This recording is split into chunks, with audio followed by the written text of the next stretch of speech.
Hey, everybody, welcome back to the Centerville Grace Podcast, where we exist to go deeper with the Sunday message and build a bridge with you, our church family, to connect in intentional community.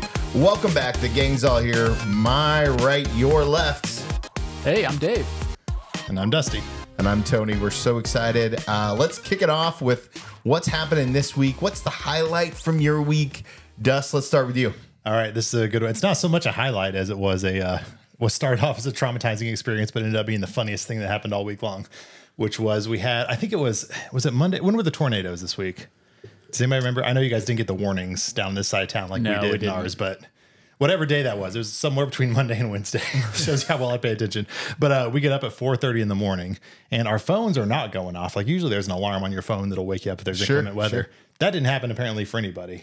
Odd. But I was getting Ring doorbell alerts about weather, and that was what woke me up.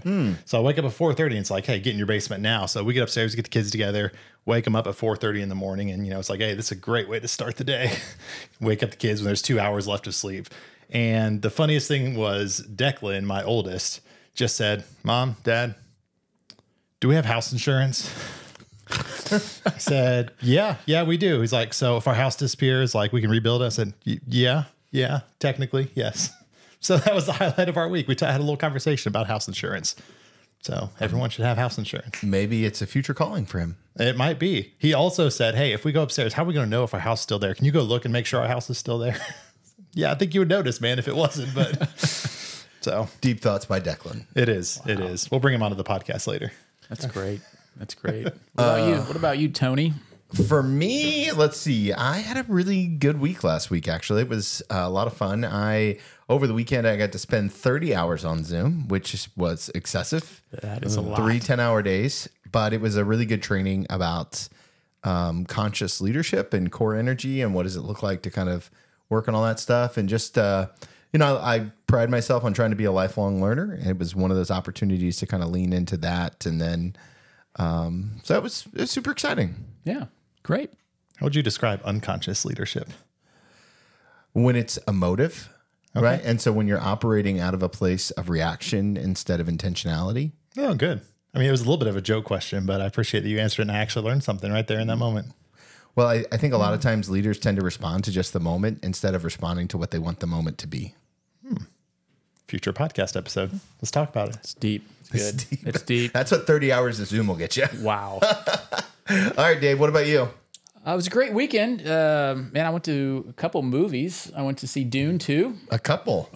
Well, then I went to see The Chosen on Saturday with my neighbor and one of my sons, and it was great. It was a good time. I love our Discover Grace. A shout out to our Discover Grace group that is meeting at our home right now on Sunday evenings, and had a lot of fun last night with them. So it's good. Maybe this is a good moment to, there might be somebody listening who in our church family who doesn't know what Discover Grace is. Yep. Why don't you break that down for us? Yeah, if you're new to the church and have not gone through it yet, we encourage you to do this. It's a 4-week plus a 2-week add-on on disciple making, but it's 4 weeks of basically talking about the biggest questions that we have in our life and our culture as far as our identity, where we belong. We talked about our passions last night and mission. So we're just hitting the big questions and looking at what the scriptures has to say. And in the meantime, our group is growing closer together. They're getting to know each other, and I think it's really great for Beth and I to be able to host and get to know our newer people and have them over, and it's been really good. It's part of kind of our pathway, Dusty. If somebody was brand new to our church, what's kind of like the perfect way to get them a little bit deeper? Yeah, so the pathway we've kind of built thus far is you walk in the door, you're greeted on a Sunday morning. Your next place to go deep is come into what we call New to Grace, which is an overview of the stuff that we take a deeper dive in Discover Grace. That's just an after the church, hey, get to know our staff, get to know the people that you'll see here. Here's kind of what our church is all about from a 10,000-foot view. And then we invite them back to the 4-week life group, which kind of doubles as a small form life group. And also, hopefully, that's a launching point for down the road into our Disciple Making 101 and 102, which you teach. And then from there, they've got 1 or 2 places to go, which is either get involved in a life group, small group as a stepping point. But the main goal is to get them into disciple making relationships. So we've kind of just laid out those 4 points along the path to just help walk people there. Love it. And so if you're not connected in any of those places, please feel free to contact us. We'd love to help you get a little bit deeper into the community in an intentional way. And speaking of intentionality, today's gospel reading comes from the Gospel of Luke. Dave, break it down for us. Let's do this. So it's Luke chapter 6, 1 through 11. And here's what it says. One Sabbath, Jesus was going through the grain fields, and his disciples began to pick some heads of grain, rub them in their hands, and eat the kernels. Some of the Pharisees asked, "Why are you doing what is unlawful on the Sabbath?" Jesus answered them, "Have you never read what David did when he and his companions were hungry? He entered the house of God, and taking the consecrated bread, he ate what is lawful only for priests to eat. And he also gave some to his companions. And then Jesus said to them, 'The Son of Man is Lord of the Sabbath.' On another Sabbath, he went into the synagogue and was teaching, and a man was there whose right hand was shriveled. The Pharisees and the teachers of the law were looking for a reason to accuse Jesus, so they watched him closely to see if he would heal on the Sabbath. But Jesus knew what they were thinking and said to the man with the shriveled hand, 'Get up and stand in front of everyone.'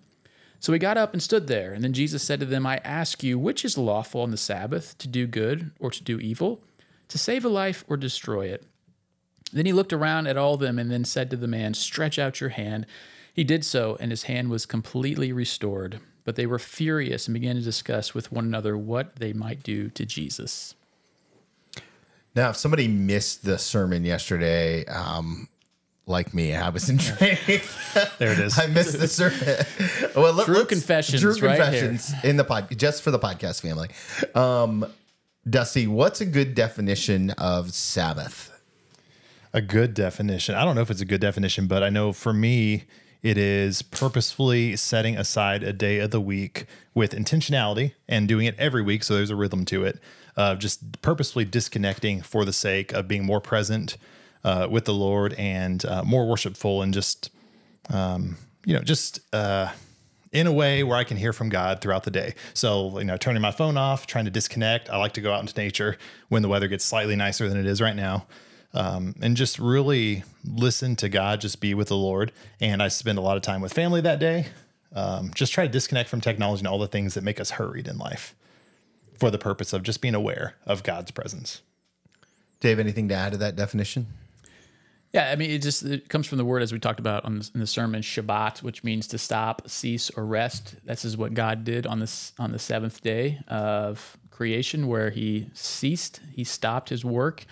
And he could have gone on, but he chose not to. And I believe that is because he wanted to set us a pattern for life, a rhythm of life, work and then rest, work and rest.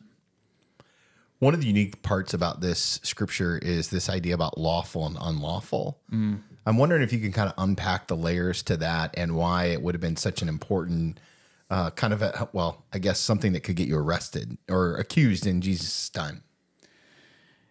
Yeah, there's two different occurrences, right? One is first the disciples eating the grain, and just you have to understand the first law versus tradition.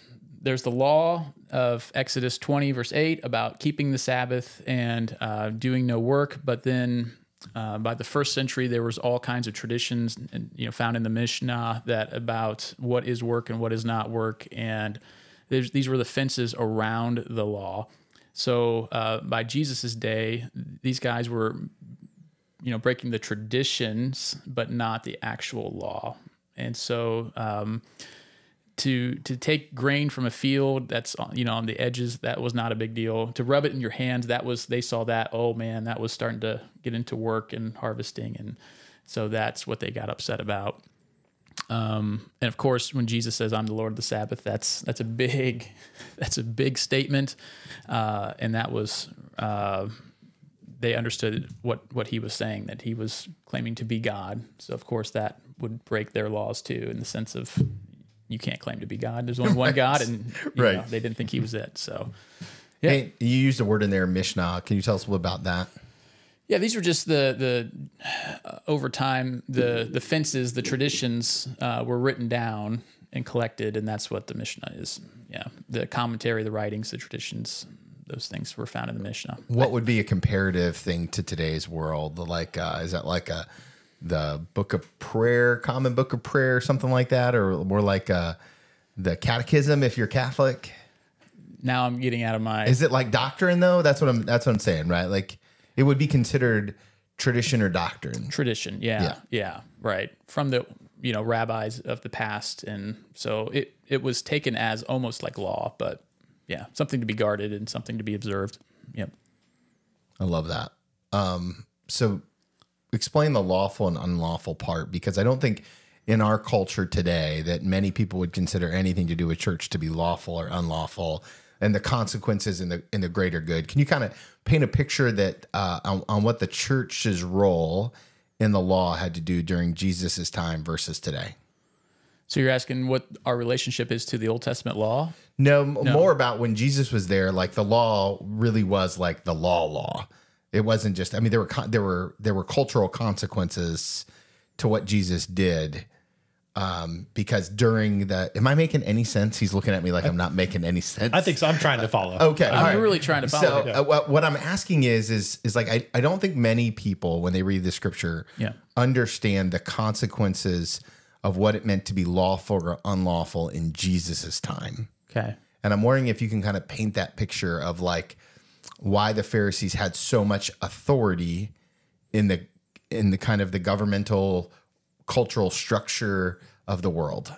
Well, you had two authorities in Israel at that time. You had the Roman authorities that oversaw everything, and then you had the Israel authorities, the religious leaders, the Sadducees, the chief priest, that group of people, making sure that the law of Moses was being observed, right? And so to be lawful was to obey the law of Moses along with the traditions.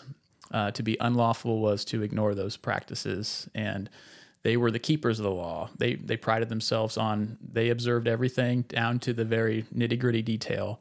And so if you broke the law, there was severe consequences. It was very communal, time and region. And so you were excommunicated, or you were stoned, or, I mean, there's all just different penalties for breaking certain laws, for sure. And the Pharisees got to kind of enforce that. Yeah, they're the watchdogs, for sure. Yeah, and to go a little deeper on what I think the question, where I think the heart of that was coming from, and correct me if I'm wrong, like today we live in a very individualistic society in terms of how we regard our relationship with the church and our relationship to God. So like the church has no authority on my life. If I choose not to take a Sabbath on Friday or Saturday, I do mine on Fridays. If I choose to not take a Sabbath on Friday, like Dave, you're not going to call me and say, well, maybe you will, because technically you're my boss. But and say like, hey, you're not doing this. This absolutely has to be done. There's going to be consequences for that, right? Because we view our faith as very individualistic. Right. Like, hey, we want to, the church provides oversight, and we say, hey, here's how you can increase your faith, and here's how you should be walking with the Lord. But there's no real consequences if somebody chooses not to do that. Yeah. Right. It's like, we have no whipping stick to make sure like, hey, we're going to bring you in church discipline because you did not take a Sabbath on Saturday. And I saw that you worked and you watched the football game and you know. Yeah. And Sabbath was a huge, and is still a huge deal. And even if you go to Israel today, I mean, practicing the Sabbath is something that there's like elevators. I don't know if have you guys been to Israel? Nope. No. So there's Shabbat elevators. Basically, if you go to Israel, you might want to make sure you are not on a Shabbat elevator, because Shabbat elevators go to every floor automatically, because you are not allowed to hit a button to because you are. That's work. Right? That's work, or you are impacting creation, or exercising control over it, and so it just goes to every floor up and down. It's like when Elf did the whole thing, Right? So if you get on a Shabbat elevator, it's you might be in there for a while. So, but they just take it very seriously. I'm not trying to make fun of anything. It's just they just make fun, or they just have a very serious. Hey, we're gonna rest, and we're gonna observe this as best as we can, and not even get close of breaking the idea of what work is. And I loved, if I could tag in the point on Sunday that you made, which was really good. It's like, hey, there's certain places that even if we're taking a Sabbath, selfishly, we still want them to be open. We still want them to do business, right? Yeah. So like if I'm taking a Sabbath, but it's like, man, I really want to go out to eat. Like I need there to be workers there. Right. Right. So even though we may practice that, I think deep down it's like, let me put it this way. I remember my grandfather on my mom's side, he was kind of the very fundamentalist, faith preacher in the family. And, he would make comments about, restaurants on Sundays, but he would also go to those restaurants on Sunday. Like, hey, talk to the server. Hey, you shouldn't be working today, but also can you bring some food, which sounds really bad, but it's that tension that we kind of live in where it's like, yeah, the world would be awesome if everybody took that hard, if everybody was practicing their faith, but also we kind of like their, I always want Chick-fil-A on Sunday. There's also that. So there's this inconvenience that happens with Shabbat. Yeah. But are you willing to give up the inconvenience for rest and for the goodness and the beauty of it that comes with it? Yeah. Why is Sabbath so hard for humans today? There's multiple reasons. We are created to work.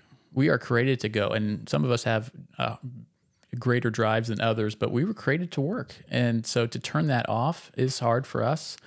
I think naturally, I think on our culture, there's nothing that is telling us to turn it off. Everything in our culture is saying go more, do more, have more, be more, and you're falling behind. There's always that sense of I'm falling behind in our culture. I'm not making enough as much as my peers. My kids aren't doing as well in school. And so it's always more, do more. So to turn it off there's just no voice in our culture telling us to shut it down, to slow down, to rest. And it's the opposite of what we call hustle culture, right? Hustle culture is the thing that we live in where it's like you have to prove yourself. Like if somebody comes up and says, hey, do you have time to do this? Like, no, I'm busy. Like we would have said almost braggadociously, right? It's like, no, I'm busy. I'm important. Because that's what that means. It means I'm important. It means, I've got stuff to do. If I'm not busy, then I'm not succeeding. I am not achieving. And like right now, I think outside of faith and God, that's what we gravitate towards. It's like, then I can pour my identity. We go back to the identity piece always, right? I pour my identity back into my work, back into my achievements. And if I'm not doing that, I'm just wasting time sitting at home, right? Yep. I think the other interesting thing about that too is that there's nothing to measure at the end of Sabbath, right? And so it's hard to know that you Sabbathed well other than your personal relationship with Christ, right? Because I love the way that John Mark Comer talks about the Sabbath. It's like it's a whole day centered around Jesus, but it's hard to report that. Like it's hard to put that on a spreadsheet. It's hard to show that to the elders. Like it's hard to just show that like, oh, I spent a whole day, just focusing on the Lord, even though everybody wants that. Are we willing to pay the price for that? And are we willing to just surrender the outcome of whatever that day is going to be? That's one of the things that makes Sabbath so hard. And then throwing on top of that our culture is so split up and people who believe in the Sabbath and who don't, in terms of like my kids have sports all the time. Mm-hmm. And so I don't know. I don't know what the right answer is on any of that, but do you practice the Sabbath? Not well. Not well. Not well. I tend to lean towards pockets of Sabbath, right? And so half a day here or half a day there is more of the approach that I tend to take. And then about once a quarter, I'll do a retreat or something like that where I'll take a whole day. Mm-hmm. And it's usually very scheduled, not the day, but the time away is very scheduled. And so it's a tough spot. Tough spot. Yeah. I think even in the church world, to be honest, we have disagreements about what Sabbath actually is. Because I remember talking to a pastor one time and I asked specifically like, hey, what's your view on Sabbath? And the response I got back was, well, Sabbath's what you would say if you're going to be lazy. Like that's for lazy pastors that don't just want to get out there and do the work. So there's always something to be doing, which always takes me back to Jesus, right? With Jesus, there was always something to be doing. He could have lived his whole life busy all the time because everybody needed, what Jesus had to offer in their lives. But it was up to him to put those boundaries on it and say, hey, even though people might not understand, and they most definitely didn't all the time when he would retreat to solitude and leave from one city to go to the next, he knew that was important for his life. And that's really hard to communicate when we can't even agree on that in the church. It's just tough. It's super tough. And, one of the things that you talked about in the sermon is this idea of John Mark Comer's kind of 4 steps to Sabbath. Yeah. Stop, rest, delight, and worship.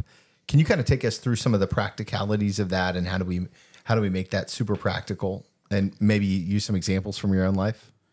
Yeah. Again, these are not a checklist. This is not a set of to-dos or rules to follow, but these are just some guiding principles to think about. If you're not familiar with Sabbath keeping and you're not really sure what that looks like. So he gives 4 just suggestions, if you will, on what to do and what not to do and how to practice the Sabbath. So one is stop.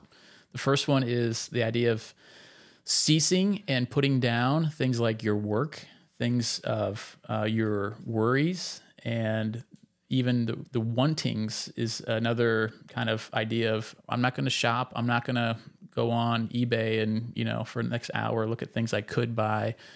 I'm just going to put all that down and stop my regular habits of, I keep saying work, but it's not just work. It's my normal rhythms that I'm giving energy to, that I do. The busyness, and the mental exercises that I normally are in. I'm getting out of those rhythms and habits, and I'm just going to put those down and trust God with those things for the day and know that it's going to be there the next day. I can pick it back up, but I'm going to stop and I'm put everything down.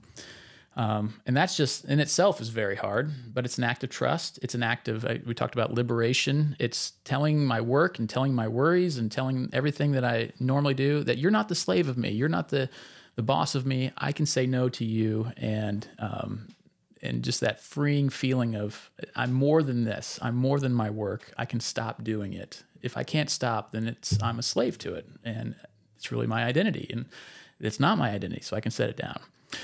The second one is rest, and rest is, of course, physical rest. And man, I do love naps. You guys know me. I love a good nap. Jesus took naps, and so do I. And that's a T-shirt right there. That's at least a bumper sticker. It can be a church bumper sticker.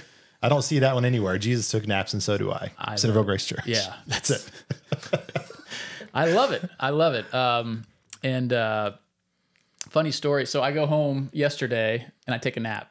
And way to practice what you preach. Right. Well, the funny part was Sam's friend, who remains nameless, that goes to our church, was over at our house, and he comes over and he thinks I'm sleeping because my eyes are shut, and he's like, "Sam, it's so funny. Your dad was talking about the Sabbath, and look at him, he's taking a nap right now." And I was just like, just made me smile. Nailed it. It's like, practice what I preach. And so take naps, sleep in. And this is the cool part about Beth and I.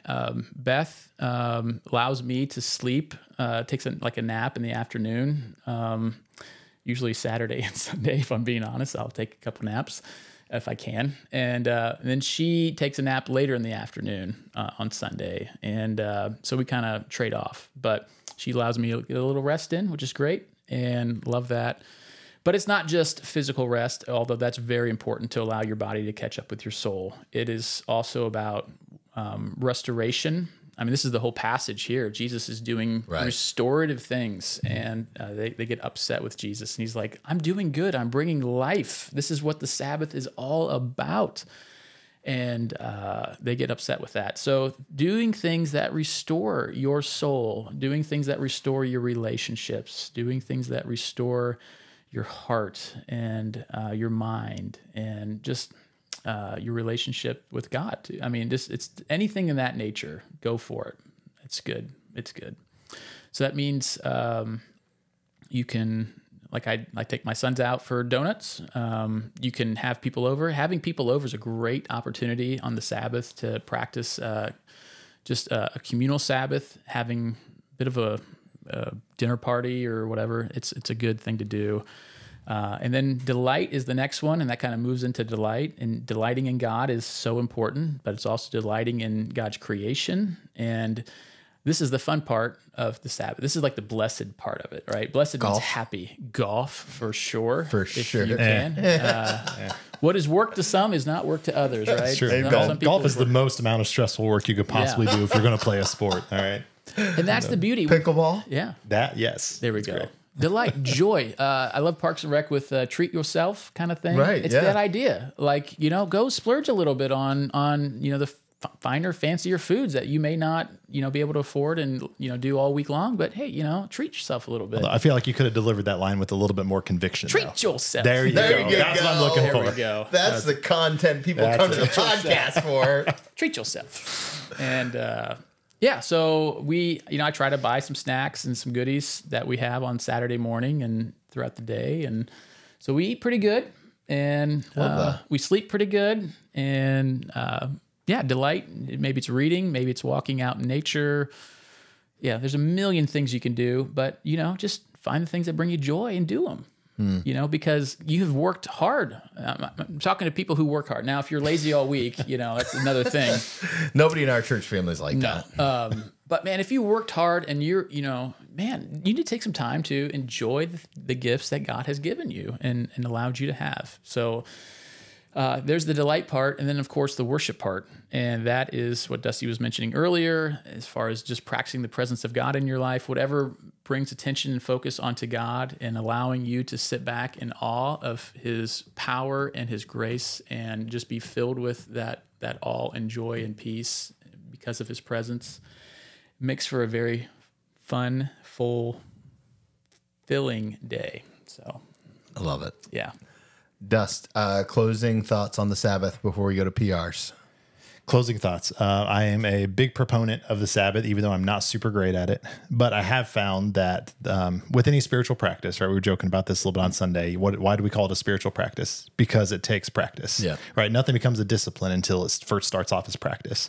And when I talk to, I teach a number of piano students during the week, and the first thing I tell them is, hey, you're going to make way more progress in your life with your music if you do a little bit every day and build consistency around that than you ever are if you just wait until the day before your lesson and try to cram learning everything to get it ready to bring over to me.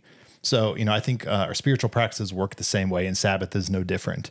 That even if we're bad at it, just starting it and doing it every single week, no matter what your level of success, is going to get you moving from a practice into what will become a lifelong discipline. And I think that's part of what being a disciple of Jesus is all about. But it's going to take some work. So just don't shy away from the fact that we call it a practice, because it's always going to be a practice until it becomes a discipline. Yeah, and I think that Sabbath is one of those things that in seasons it looks different, but you should always kind of set some time to evaluate how you're doing at these practices, right? How do you know if you're practicing in a way that's growing you closer in your relationship with the Lord? I like to say all the time when I'm coaching people, like, you set a date to evaluate, right? Like, you got to set an actual date to be like, okay, once a year, twice a year, I actually talk about how I'm doing, like I have an Evernote file about like how I'm doing on the values that I want, right? And what kind of grade would I give myself and what corrections need to be made. So as you think about your Sabbath, don't be afraid to set a date to evaluate. Any other thoughts on the Sabbath for you? No, we can go into our PRs. Oh yeah, get it. You pulled yours up, ready to go. Well, I was going to recommend a book. I mean, this is a guy. He's Jewish background, but his name is Abraham Joshua Heschel, and he wrote one of the classics on the Sabbath, just called The Sabbath. So, I'd recommend grabbing that book and reading it. And just the Jewish people have spent thousands of years. Right. Not just practicing, but really diving into all the implications and the theology behind the Sabbath and why it's so good and why it's so necessary, and just the richness of it. And I think we have a lot to learn. If it's new to a lot of you, it's new to me. It was newer to me. It's like 10 years ago I started to think about this more, and so I think it's really helpful. My PR for this week is actually, it's a shameless plug, guys. I'm sorry in advance.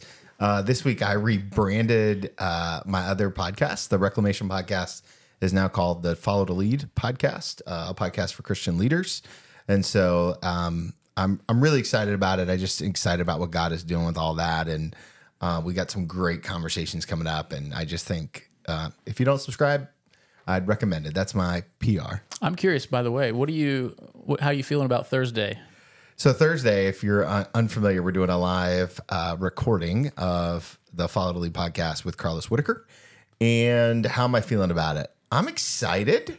While we were here, Carlos just texted me and sent me a video that I haven't listened to yet. So I'm really curious about what he's going to say. I can't come. No, I'm just joking. And so I don't know what that means, but we're going to go from there. And yeah, I think it's going to be really exciting. Dusty's doing worship, so that's going to be good.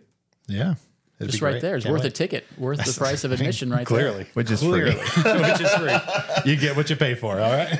PR for you, Dust? Yeah, PR. I'll jump on the Carlos Whitaker train here, because my first book that I read by him probably 3 years ago was called Killing the Spider. Oh, so which good. is, a book on his journey of I say deconstructing, but also reconstructing his faith in a much healthier way. We focus a lot on faith deconstruction. That's kind of the thing right now with a lot of Christians as they're watching their faith kind of fall apart and they don't quite know how to rebuild it back up. But his book is much more on reconstruction, which I'm much more interested in, where it's like, hey, we're going to deconstruct the unhealthy parts of ourselves so that we can rediscover God and then rebuild our faith with a much more firm foundation.